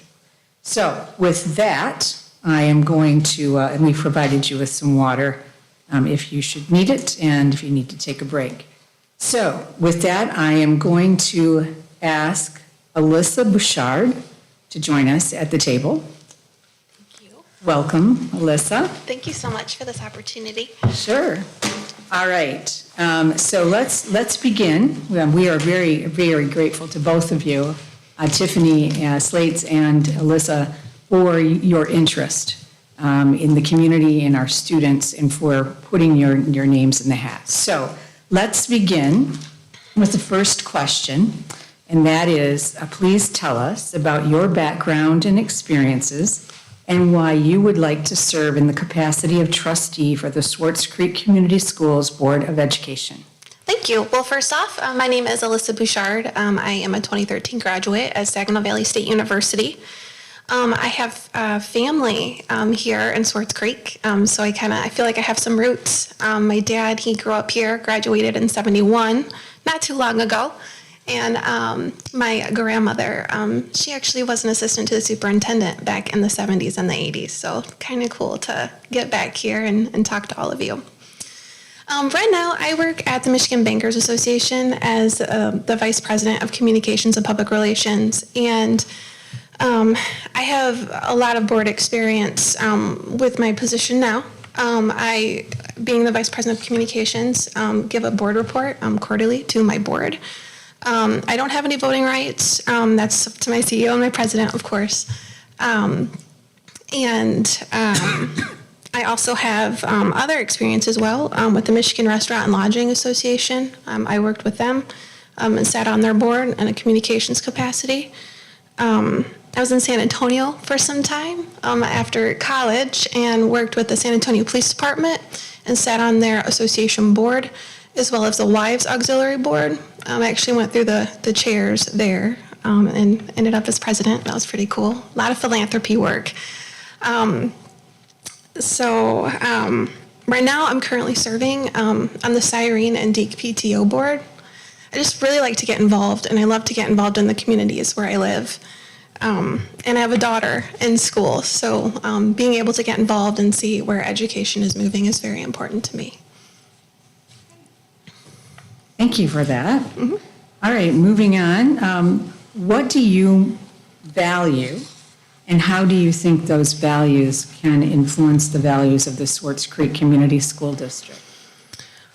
Well, first off, being a product of the public school system, I value that every child in the public schools have a high quality education. I was fortunate to have that. I graduated from Lapeer West. And having two parents in the school systems as well, my dad was a teacher for about 45 years, I just have really taken a love and interest in education. So my primary focus is serving all children and ensuring that every deliberation, decision, and action reflects the best interests of every student served. Being on a school board is a dream of mine, so I hope someday I can be with one of you and even have to run politically if I need to. So. Okay, thank you. All right, and finally, what is your vision for the future of Swartz Creek Community Schools, and how do you see your skill set and leadership helping this vision come to life? My vision for Swartz Creek Community Schools is to give each child a proper and safe education, and I want to emphasize safe. I think the past couple years have been pretty traumatic for the kids. Even my first grader coming home and talking about, I think the Alice drills, kind of, I don't know, it's surprising to me. So my vision is just to give each child a proper and safe education. I think having innovative experiences so they can develop new talents and education skills, and I think social skills right now are very important. Mental health is a huge issue, especially with what's been going on with the pandemic, staying home. It's important that each student realizes their potential, I feel, and how they can evolve into an excellent member of society, and I think that Swartz Creek Community Schools can do that for them. Thank you very much. I don't have any other questions for you. So I will ask our next candidate to join us. Thank you very much, Alyssa. Thank you so much. Now I'd like to welcome Tiffany Slates. Hello, thank you. Hello. All right, welcome. Thanks for your interest as well. All right, so let's begin with the first question. Please tell us about your background and experiences and why you would like to serve in the capacity of trustee for the Swartz Creek Community Schools Board of Education. My experience has been on the other end of the spectrum, right? I've been in the classroom 18 years, teaching 18 years. I've been in the classroom, 30-some years, right, as a student and then a teacher. And so part of the reason I wanted to join the board is to see what this side of the board does. I also was part of the AYSO soccer board for Carmen Ainsworth for several years. I served as a treasurer, as a secretary. I ordered uniforms. So I know that capacity. But again, seeing what the board does and the decisions they make, for the school district, for the staff. Okay, thank you very much. All right, moving on to the next one. What do you value, and how do you think those values can influence the values of the Swartz Creek Community School District? Again, I'm really shocked by part of how this is going because I thought I answered the questions, so you had them, and maybe we were going to discuss different things here. But again, being loyal, the things that students today need to learn. I think that the goals that they talked about today are very important, right? As we talked about, student and trauma-informed is so big, and meeting the students where they are, building those relationships. Again, I was very impressed with what they talked about, how they did the kindergarten camp, and, again, doing things differently than it was done in the past, valuing, being able to see that our students aren't what they were 20 years ago and doing things differently. Thank you. And finally, what is your vision for the future of Swartz Creek Community Schools, and how do you see your skill set and leadership helping this vision come true? Again, I have the experience from the other side, being in the classroom, being able to bring that. My vision is to see everything that you've talked about and to be able to continue to help those things flourish. I live on a farm here in Swartz Creek that my grandparents owned, that my father lived and grew up at, and now I live there. And even though my children didn't go to Swartz Creek because I wasn't in this area then, but, helping to continue to build successful little people into big adults that can help others in the future. Okay, thank you. Appreciate that, Tiffany. All right. I know that was pretty quick. Now I'm going to ask my fellow board members if you have any comments, questions, or if you would like to move to voting.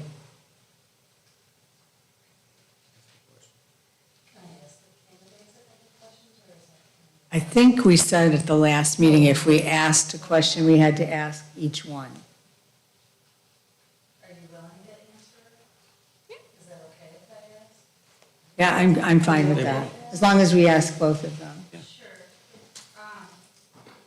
I guess I would really like to know what your perception is of our district and board and what you understand the board to do and what you hope to then accomplish. I know it's 3 months, but that motivation is, do you have an idea? Are there issues or anything, something that you, not saying that you have to, that I want you to, that's not it, just in these 3 months, that it's a short period of time, what is it that you hope to accomplish and bring to the board for those 3 months? Is that okay? Yeah, Alyssa, why don't you come up first? Thank you. Great question. So I really like the policy side of things. So I don't know if you guys happen to read my questions. I was a part of HB 5190, which was a House bill to bring financial literacy in the Michigan merit curriculum this past year. And I know you were talking about Trescott, so I've worked with them numerous times. I think it's very important to bring any type of literacy, whether it's your reading, whether it's your financial literacy, into the classroom. When I saw this open, I was working on this bill and kind of buttoning it up, and we're getting ready to get the governor to sign it. Or I was thinking about it, and that's when I immediately thought, you know what, I would like to get more involved, get on the board, see what's going on policy-wise. I don't know if you guys work with the MEA closely, but I can help you with that if needed. I know it's only a 3-month stint, but in my own mind, I'm thinking this might be a really good opportunity for my future to get on the board and maybe make a big change someday. Thanks, Alyssa. Tiffany?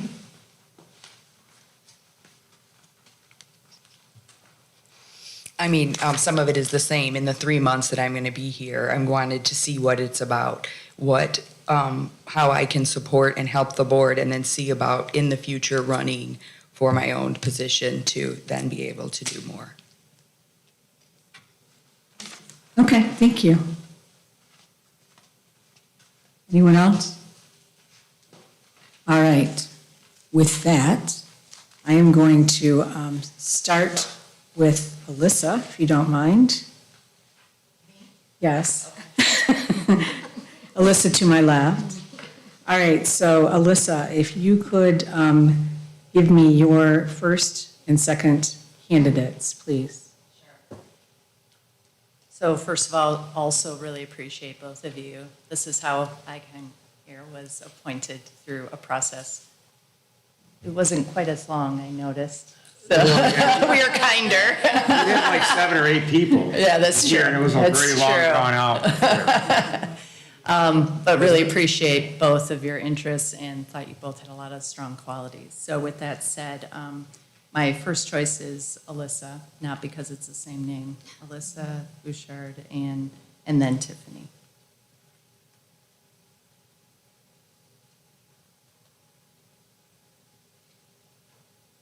Okay.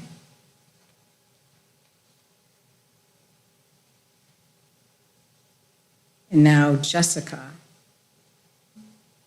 I will echo what Alyssa just said, and thank you very much, ladies, and thank you for your time and the service that you already do.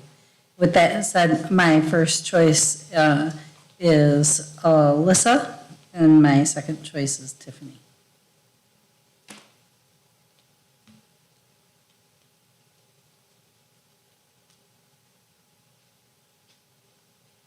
Okay, thank you.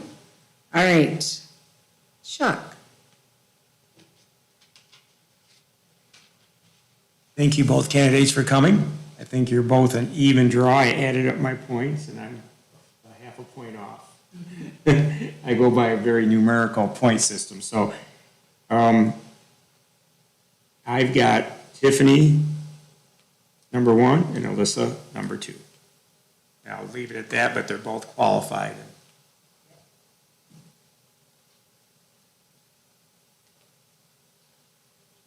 All right, thank you, Chuck. Jack? I would echo again what everybody has said. Thank you both for your interest. Much like Chuck, I have a very numerical system, and it was also a half point. And my first pick also is Miss Tiffany Slates, and number 2 is Alyssa.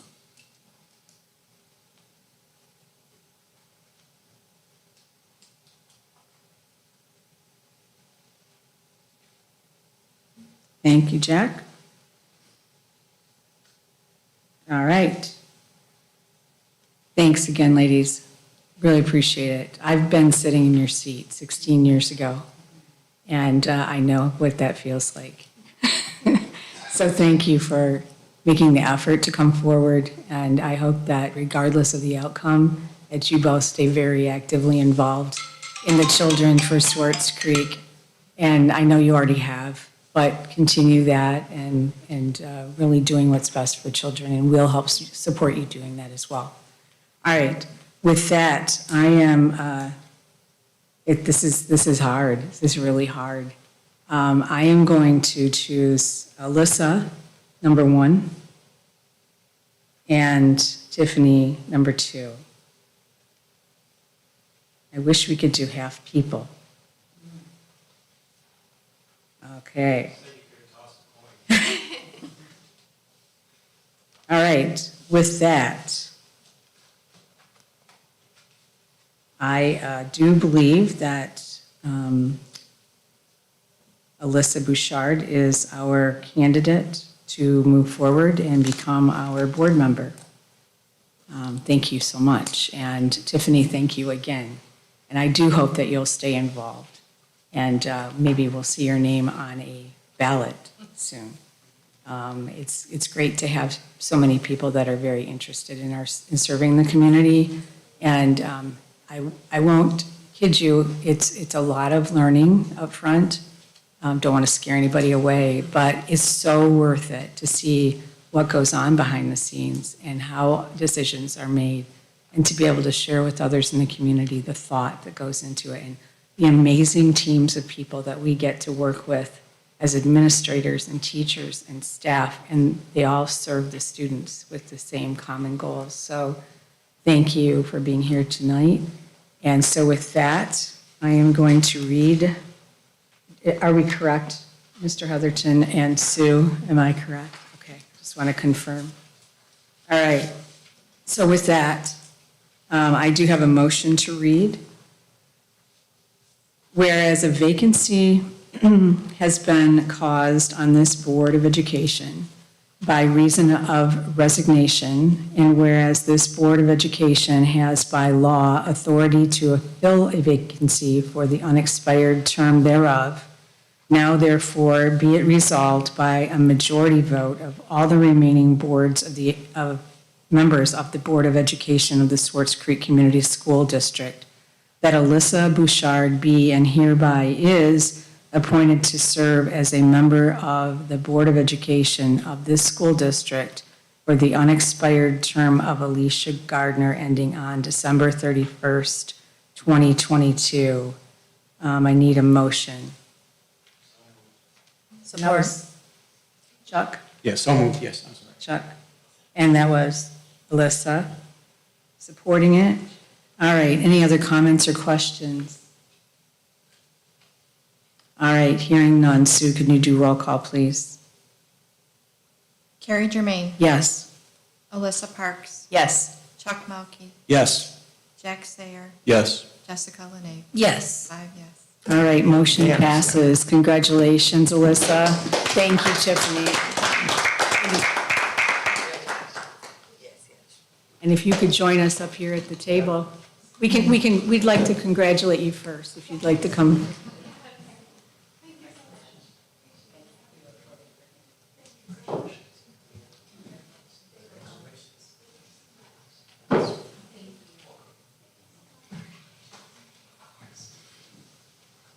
We'll have Tiffany come up.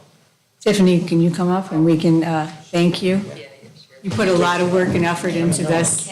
When you order Alicia's sign, can you order Jack a new sign? That's really bothering me. Why does his sign say John? Because that's my name. Oh, it's, we call him Jack. We call him Jack. Some people call him John, some people call him Jack. Thanks for participating. My name? Yes. Very confusing. I was Yep. And thanks for being a school teacher also. Thank you. All right, welcome, officially welcome to the board. We will be setting up some meetings, correct, to do some orientation, some on-the-job training, if it will.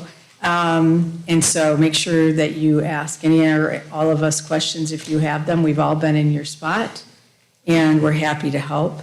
There are various subcommittees that you can choose to attend. I would encourage you, if you're available, to do that. They do need to be attended in person because of the state law, the Open Meetings Act. But they are held once a month on Mondays or Tuesdays. So we can get you those details, and there's some upcoming meetings, including the regular board meeting that we'll want to get on your calendar, and Sue is amazing at doing that. She keeps us all on our toes. And there's some additional workshops and strategic planning meetings that are coming up shortly. So welcome, and just thank you for serving. We appreciate it. Okay. All right. With that, we are able to have public comment at this point. Anybody want to address the board? Please come forward. 3 minutes or less. State your name. No? All right. Comments or questions from the board? Anyone? Boy, quiet group. No, I was waiting for everybody else to say. Okay. Before you start, Chuck, I want to make sure we thank Katie Hunt and Michelle Welding for their efforts on the kindergarten camp. That was amazing. And kudos to everyone that was involved in the behind-the-scenes preparation for that. Rod and Jim, I want to thank you as well. I know you guys put a lot of effort into getting ready for all of the meetings and your leadership team and everything else. And Travis, I want to thank you because we don't ever tell you thank you. And I know you have a young family at home, and I know that this time of year that you spend an inordinate amount of time helping the buildings, the teachers, the staff, the students, and us. And so thank you. And you do it all so well with a lot of grace, and you're so calm, even if you are not so calm on the inside. And so thank you, and thanks to your wonderful wife and your children for their patience and lending you to us so many hours during this time of year. Thank you. All right, with that, go ahead, Chuck. I'm glad you gave me a minute because I had to find my notes. Here, okay, so I had 4 quick things. Some go to Jim and the new principal who's left. Dress code, are we having a strict dress code at the high school? Is it being more enforced evenly? Because a lot of the children I talked to last year, young adults, said that, and Tanner was in some of those roundtables. I don't believe Tanner, so you correct me if I'm wrong, that some kids could do this, some kids could do that. That's what the kids said. I'm not saying they are. But I just want to kind of make sure that's enforced equally across the board so nobody feels uncomfortable. We've established the expectations during our PBIS kickoff. We met with all the grade levels. We gave them a visual of what to expect. And so yes, absolutely. It's just a matter now, our team has to come on board and make sure that we're all consistent with it. Basically, our staff has to be consistent. We are, Yeah. all of us, yeah. Yeah, good. All right, good. Safety, Rod was kind enough at the building and finance that there may be some money available for extra police officers. So I encourage the board that we go after that money. And if we can't get it for the police officers, at least get it for some type of security companies. There's several security companies in the area that have retired police officers that are stationed retired police officers in a blazer and they're armed, but they don't get involved in the police work or too much with the kids except, hey, how you doing? And just in case there's any problems with any active shooters. So I encourage the board and Rod to go after those funds, which I know he's going to already do. Correct. So as I said in committee, I've had multiple conversations with Chief Bade. We are looking at expanding our contract right now. We have 2 SROs. We'd like to expand to 3 or maybe 4 depending on the money. Right now he is just looking at opportunities because obviously we share costs and it's a shared agreement. And so he needs to be able to hire staff in order to then provide those staff to us. So another meeting coming up with him, and as Chuck said, there's other opportunities as well. And I just thought it was important that the board knew that there was money earmarked for that, which you probably already knew. I don't know. Safety, I know the money, but I don't know if people relate the money for safety if they're like police officers in general. And then Tanner, because you were at many of the roundtables, and we're going to continue the roundtables, right? Yes, absolutely. Is that true? The board agrees on that, and the superintendent and assistant superintendent, and you're going to kick the new principal to do it. So I like those round tables. Yes. And I know you guys complained about the parking lot, so that's addressed, right? Yep, so much. I promised all the kids last year I'm going to address them all. The food, we're going to work on that together, right? Yes, yep. The dress code. Yes, yep. So we've addressed that. Yes. For the kids. And there was one other big item. Restrooms, yes, turn up the restrooms, right? They're taking commodes out and sinks and all sorts of stuff on TikTok. So how's that going, Jim? Our restrooms are beautiful now. Okay. New paint, they look really great, and we are going to man them, yeah. Okay, good. And what else, Tanner? Help me out with the last thing. There was five big things I said I would address. The last one could have been, the only other thing I can think of is like some students feeling like they weren't necessarily accepted within the building possibly. I know there was like, it might have been a diversity issue. Okay. I believe that was something that was touched on during the last roundtable meetings. That was the only other big issue that I could think of. Right, big issue. And Yes. Jim, today, I love the thing where the kids are all going to get hugs. They're all going to be known by first name. Maybe not all the teachers will know them, but a lot of the teachers will know them. And for the kids, it may be a little awkward because that's a diversity thing. You know, Yes, it could yep. be anything, mentally, physically, culturally, whatever, that I think our teachers and our staff are going to address that. So you need to relay that to the kids, that we're actively working, this board is, to try to address your guys' concerns, although we got a million other concerns here. So those were my 5 things. Thank you, Carrie. I think that was important to bring up from last spring. Because, yeah, we enjoyed those meetings and we promised the kids that we would try to help. We did. As much as we and can. I know Those 5 things. this is a busy time of year, Tanner, and you're doing an incredible job already.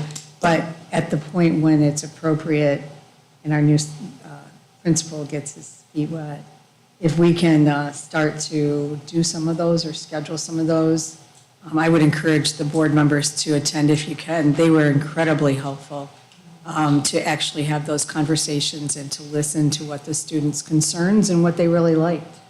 And, we've come off the pandemic. Hopefully, we will have fewer issues this year, but the students just keep pushing forward, and we'll look to you to help organize that. So thank you. Thanks for bringing it up, Chuck. No, thank you. And just encourage them, we're all positive here. Yeah, of course. We want to help them. I don't know about the pizzas and the fruit cups and all that other stuff, but the stuff we can take care of, we're going to take care of for them, so. Of course. This board's dedicated to do that. Thank you, Carrie. I wondered after last year, because I went to the one, but I wasn't able to go to the other, if it would make sense to do a middle school one as well. I hadn't considered that, but that is absolutely something that I would want to look into, because I think getting, some feedback from, right from the board to some of the younger peers at the middle school, that's something new that we didn't do last year, so that would definitely, I feel like, be something, as long as I can get in contact, which shouldn't be an issue with some of the administrators over there, I see no problem for why we couldn't get one set up for the middle school too. Yeah. Well, I mean, there are ways to do elementary too, but, over time. Yes. One other. Well, it would be facilitated very differently, probably, and could be done. And, yeah, absolutely. The other thing, just because it's in the same vein, one thing I mentioned to Rod, it may or may not be a good idea, but I just think it's in the same vein of getting feedback is, and I think you had talked about there's some thoughts of what to do. Following up with, I have a recent graduate, I know others here may have recent graduates, and we talk about, like, now that you're in college or doing other things, what was the experience like? What went well? What didn't go so well? And it was really interesting to talk to my high school graduate about that. I talked with some of his friends.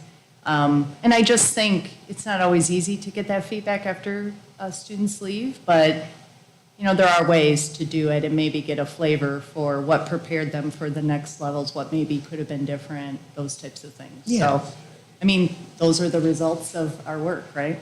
Mm-hmm.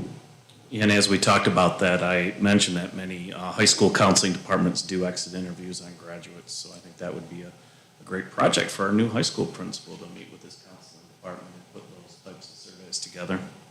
Well, even after you've gone to college or another endeavor for work, or vocational school, whatever your path is, even a year after, like, did it prepare you or not?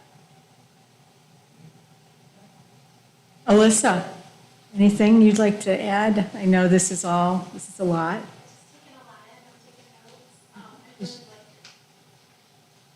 Sorry, I'm new here. Just taking it all in, taking some notes, going on with what you had said.